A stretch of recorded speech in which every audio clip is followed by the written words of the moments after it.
The moment my father slammed the engagement ring on the dining table and declared I was marrying Sophia Bennett to save the family company, my entire future shattered in one breath.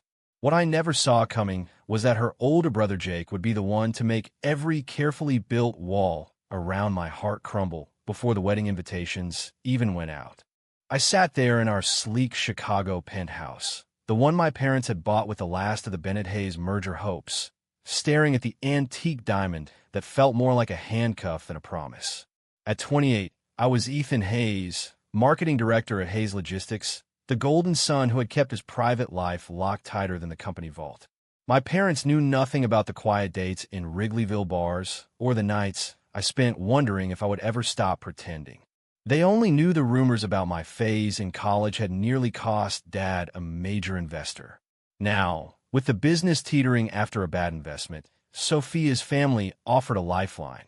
If their daughter walked down the aisle with me, the merger would stabilize everything. Reputation saved. Legacy secured. My truth? Irrelevant.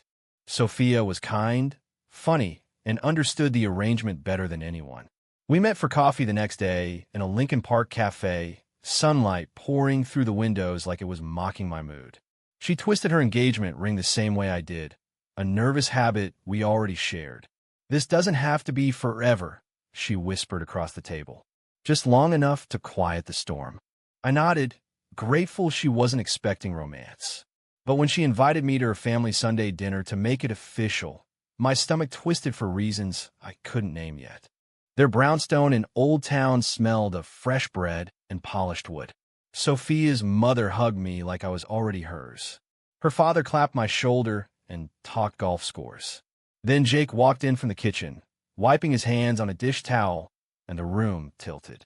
6'2", dark hair, slightly messy from whatever project he'd been sketching, eyes the color of strong coffee. Jake Bennett, 33, award-winning architect who designed half the new riverfront buildings downtown. He smiled at me, easy and warm, and something inside my chest cracked open like ice on a frozen lake. We shook hands. His grip was firm, callous from drafting tables and construction sites. "Ethan, right? Sophia's told me a lot about you." His voice carried the kind of calm confidence that made my knees feel unreliable. I mumbled something about being happy to meet him, but my mind was already cataloging the way his shirt stretched across his shoulders, the faint scar above his left eyebrow, the way he looked at me like he saw straight through the polite mask I wore for everyone else.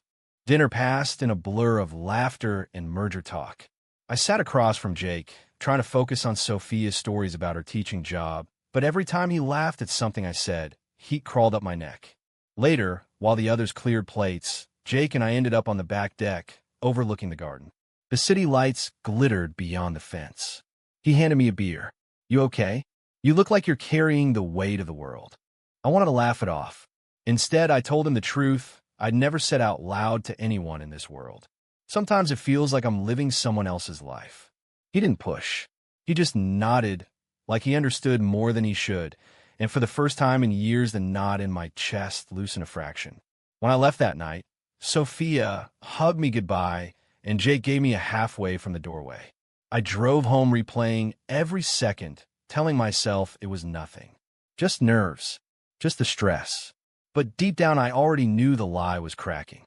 The next weeks blurred into wedding planning that felt like a movie I was watching from outside my own body. My mother dragged me to tux fittings and floral consultations, her smile brittle with relief that the family name would stay intact. Dad clapped me on the back every time a new investor called. Sophia and I picked venues we both secretly hated, laughing about it in private texts like co-conspirators. And Jake was everywhere. He showed up to help measure the reception hall, his tape measure snapping in the echoing space while he explained load-bearing walls like it was the most natural thing in the world. Every accidental brush of his arm against mine sent electricity I had no right to feel. One evening after a long day, Sophia canceled our cake tasting because of parent-teacher conferences. Jake offered to pick me up instead. We ended up at a quiet bakery in Andersonville, tasting samples neither of us cared about. He watched me try the lemon raspberry and grinned when I made a face. "Not your thing." "Too sweet," I admitted. He ordered a dark chocolate instead and slid it across the table. Our fingers touched. Neither of us pulled away. The air between us thickened until the baker cleared her throat. On the drive home, he asked about my job, my favorite Chicago spots, the books on my nightstand. I answered honestly for the first time in forever. When he dropped me off, he lingered at the curb. "You're not what I expected, Ethan." His voice was soft, almost wondering. I stood on the sidewalk long after his taillights disappeared, heart hammering like I'd run a marathon. That night, I couldn't sleep. I stared at the ceiling and admitted what I'd been dodging since that first dinner. I was falling for the one man I could never have. The brother of the woman I was supposed to marry to save everything my family had built. The thought should have terrified me. Instead, it felt like the first honest thing I'd felt in years. The engagement party was supposed to be a celebration. Instead, it felt like a cage with excellent catering. 300 guests filled the Hayes Estate Garden in Lake Forest, string lights twinkling like stars that had no business shining on my lie. I stood beside Sophia in a tailored navy suit, smiling until my cheeks ached while my parents toasted to new beginnings and stronger futures. Sophia squeezed my hand under the table, a silent reminder that we were in this together. But across the lawn, Jake stood talking to his mother, and every time our eyes met, the noise around me faded. He wore a charcoal shirt open at the collar, sleeves rolled to his elbows, looking like he belonged on the cover of an architecture magazine. When the band started playing slow songs, Sophia nudged me toward him. "Go dance with my brother. He's been dying to talk shop with you about that new logistics building." I laughed like it was a joke, but my pulse raced as I crossed the grass. Jake met me halfway. "Dance with me, Hayes?" His tone was light, teasing, but his eyes held something heavier. We moved to the edge of the dance floor where the lights were softer. His hand settled at my waist like it had always belonged there. We didn't speak at first. The music wrapped around us, and I let myself feel the warmth of him, the steady rhythm of his breathing. "You're good at this," he murmured after a minute. "Pretending." I stiffened. He felt it and pulled back just enough to look at me. "I'm not judging. I've worn that mask too." The confession hung between us. I wanted to ask what he meant, but the song ended and my father appeared, clapping Jake on the shoulder and steering the conversation back to business.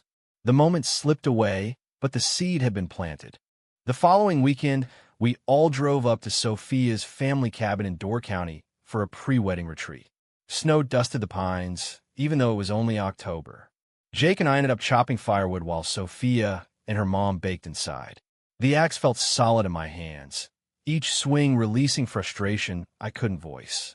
Jake worked beside me, sweat darkening his flannel. When we took a break, leaning against the woodpile, he handed me a thermos of coffee. "You ever think about what you'd do if the merger wasn't hanging over your head?" I stared at the lake, gray and restless. Every day, the words tumbled out before I could stop them. I'd stop smiling for cameras, stop measuring my life by what keeps the company afloat. Jake listened without interrupting. When I finished, he said quietly, "You deserve that freedom, Ethan. We all do."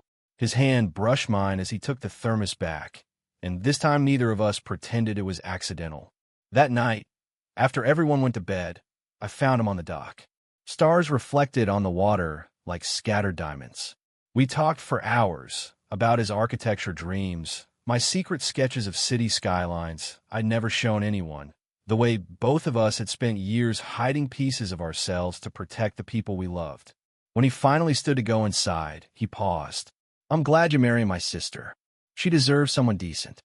But part of me, he stopped, shook his head, and walked away. I stayed on the dock until my fingers went numb, heart louder than the waves. Back in Chicago, the wedding countdown intensified. My mother scheduled joint family brunches. Jake started showing up at my office with lunch, claiming Sophia had asked him to check on me. We ate on the rooftop terrace overlooking the river, talking about everything and nothing. One afternoon, he brought blueprints for a new community center. I leaned over them, our shoulders touching, and for a moment the city noise disappeared. When I looked up, his face was inches from mine. The air crackled. Then my assistant knocked, and the spell broke. But the almost kiss lingered like smoke. Sophia noticed the change. One evening over sushi, She set her chopsticks down. You and Jake are getting close. It wasn't an accusation, just quiet observation. I froze. She smiled sadly. It's okay, Ethan. I see the way you look at him. I see the way he looks at you. Just be careful. This family already has enough secrets. Her understanding cracked something inside me. That night, I drove aimlessly along Lakeshore Drive. Windows down, cold air whipping tears I refused to acknowledge. I was falling in love with the wrong Bennett, and every day brought the wedding closer. The first Real crack appeared at the bachelor party. My college buddies had rented a private room at a downtown speakeasy, but Jake showed up uninvited, sent by Sophia with a keep-him-out-of-trouble text. He fit right in, laughing at old stories, buying rounds like he'd known everyone for years. Around midnight, the group thinned, leaving just us at the bar. Whiskey loosened my tongue. You ever wish you could rewrite the story you're living? I asked. Jake turned on his stool, knee brushing mine. Every damn day since I met you. The confession landed between us like a live wire. We didn't kiss. We didn't need to. The look we shared said everything the rules wouldn't allow. The next morning, guilt hit like a freight train. I canceled a meeting and drove to the Art Institute, losing myself in the quiet galleries. Jake found me in front of Rothko. He didn't ask how I knew he'd come. We walked the empty halls in silence until he finally spoke. I've spent my whole life being the responsible older brother, the one who fixes things. But I can't fix how I feel when I'm around you. His honesty terrified and thrilled me. We sat on a bench overlooking Michigan Avenue and talked until the museum closed, about the weight of expectations, the fear of disappointing parents who had sacrificed everything, the terrifying relief of finally naming what lived between us. When we parted at the steps, he hugged me briefly, fierce and protective. Whatever happens, Ethan, you're not alone in this. Christmas arrived with forced cheer. The combined families gathered at my parents' house for a holiday dinner that doubled as a merger celebration. Under the tree sat gifts labeled to my future son-in-law. I smiled through it all while Jake sat across from me, his foot occasionally nudging mine under the table like a secret code. Later, when everyone was watching football, we slipped into the library. Snow fell past the windows. Jake pulled a small wrap box from his pocket. Not for the wedding. For you. Inside was a silver keychain shaped like the Chicago skyline.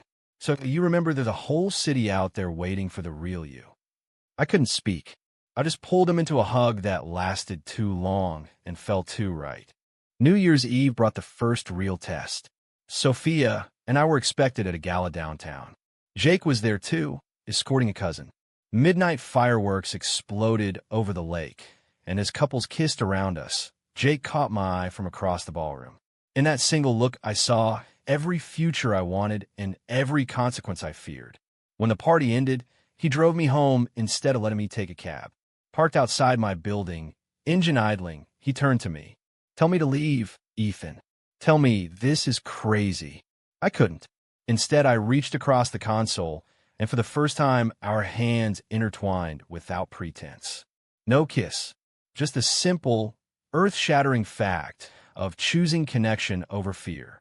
The weeks that followed were a tightrope walk. Wedding invitations went out. My mother cried happy tears. Jake helped me pick a honeymoon destination I knew I'd never use. Every shared glance, every late-night text, every accidental touch during planning meetings built a fire neither of us could extinguish. Sophia watched it all with quiet grace, occasionally reminding me she'd support whatever choice I made. But the closer the date came, the louder the voice in my head grew. I couldn't marry her. Not when my heart had already chosen her brother. February brought the storm I'd been dreading.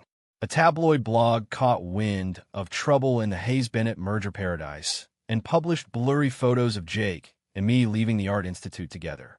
Nothing explicit, just two men talking closely, but social media exploded. My father called me into his office at dawn, face pale with fury. Fix this. Now, or the entire deal collapses. Sophia's parents threatened to pull out. The pressure became a vice.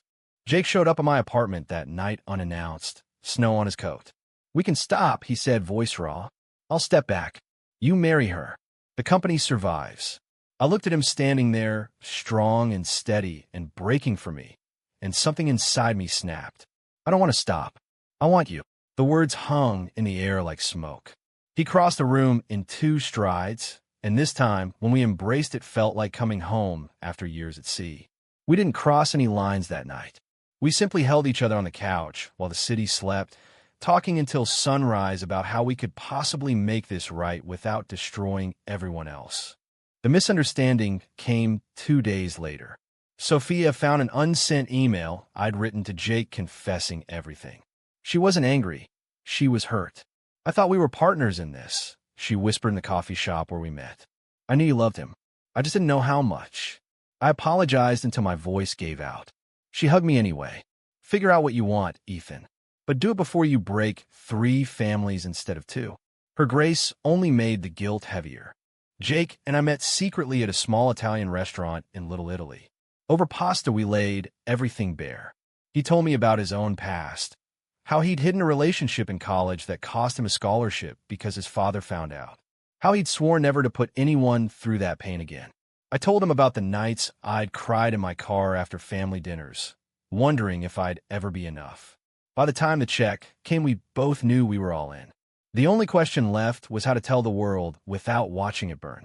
The confrontation with my father happened the next week. I walked into his office and for the first time in my life told him the truth. I'm gay, Dad, and I'm in love with Jake Bennett. The silence that followed was deafening. He didn't yell. He just looked at me like I'd stabbed him. After everything we've sacrificed, his voice cracked. You'd throw it away for this? I left before he could say more, hard in pieces, but lighter than it had been in years. That night, Jake held me while I shook. Whatever comes next, he whispered, we face it together. For the first time, I believed it. The wedding was 3 weeks away when everything exploded.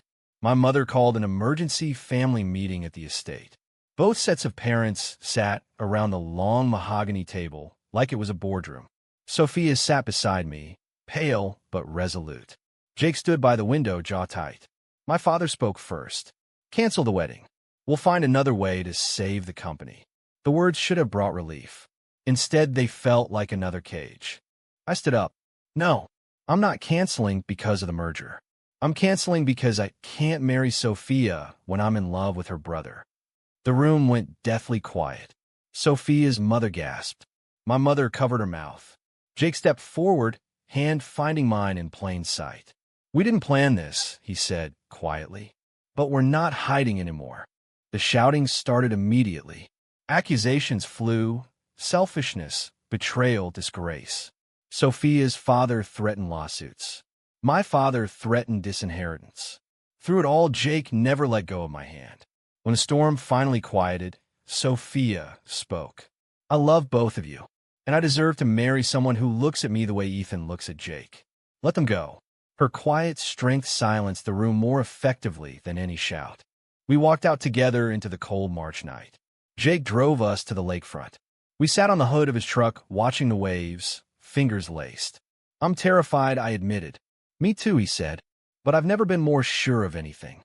In that moment, with the city lights behind us and the future wide open, the weight I'd carried for years finally lifted. The following days were chaos. Headlines screamed about the jilted merger. Investors pulled out. My father stopped taking my calls. But something unexpected happened. Old friends reached out with support. Colleagues sent quiet messages of solidarity. Sophia started a new teaching project and looked happier than I'd ever seen her. And Jake moved his things into my apartment one Saturday afternoon like it was the most natural thing in the world. We cooked dinner together, laughed until we cried, and slowly learned how to hold each other without guilt. 6 months later, the dust had settled in ways I never imagined. The company survived through a different partnership my father eventually accepted. He still struggled with my truth, but he showed up at dinner one Sunday and shook Jake's hand. It wasn't perfect. It was progress. Sophia was dating a fellow teacher and sent us a photo from her first real date with the caption, "See, happy endings come in all forms." Jake and I stood on the same dock in Door County where everything had shifted. Summer wind ruffled the water. He turned to me, eyes bright. "Marry me, Ethan." Not for any merger. Not for any family. Just because I love you and I want every tomorrow with you. I said yes before he finished the sentence. No ring, no plan. Just a simple promise between two men who had finally chosen themselves. We got married the following spring in a small ceremony by the lake with only our closest friends and a very proud Sophia as maid of honor. When I slid the ring onto Jake's finger and kissed him in front of everyone who mattered, I felt the last piece of the old mask fall away. I was Ethan Hayes, no longer hiding, no longer pretending. I was loved exactly as I was. Looking back at the man I used to be, the one who let fear dictate his future, I barely recognize him. The journey cost relationships, money, and years of silence. But it gave me something priceless, the courage to live honestly and the love that made every risk worth it. True or false? Family honor should always come before personal happiness in matters of the heart.